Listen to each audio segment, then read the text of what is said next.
কুরবানির গোশত আমরা সাধারণত 3 ভাগে ভাগ করে থাকি। বিশেষভাবে চাঁপাইনবাবগঞ্জ, রাজশাহী এবং ইন্ডিয়ার আরও কিছু কিছু জেলায় 3 ভাগে ভাগ করা হয়।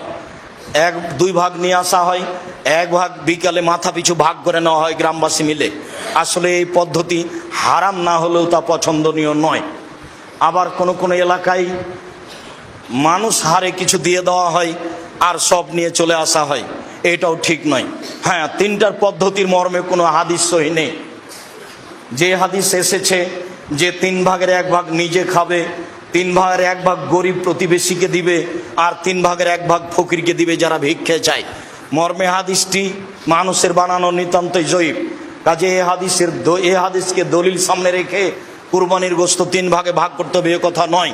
3 ভাগ করলে নাজায়েজ হারাম হবে এ কথা নয়। তবে আমরা পছন্দ মনে করি 3 ভাগের 1 ভাগ যে দিয়ে এসেছেন, 10-এর মধ্যে এটা দিয়ে এসেছেন, যাক ওটা ভাগ করে নে করা, যারা কুরবানি দেয়নি। আমার এক চাচা বলছেন, আব্দুর রাজ্জাক তাহলে তো ওদেরই গোশত বেশি হয়ে যাবে। তো তাতে কি আছে, ওদের গোশত যদি বেশি হয় হোক, কিন্তু 3 ভাগের 1 ভাগ দিয়ে এসেছেন আর নিতে যাবেন কেন? আবার যারা বলছে নিতে গেলে ওটা বমি করার মতো হয়ে গেল, দান করেছে আবার ফিরিয়ে নিল।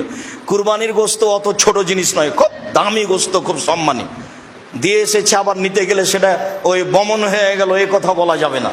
কুরবানির গোশতের উপর এরকম কোনো মন্তব্য করা ঠিক নয়। কুরবানি যেমন খুব দামি পশু, কুরবানির গোশত তেমন দামি জিনিস। একে ফকির মিসকিনকে দিতে শিখতে হবে।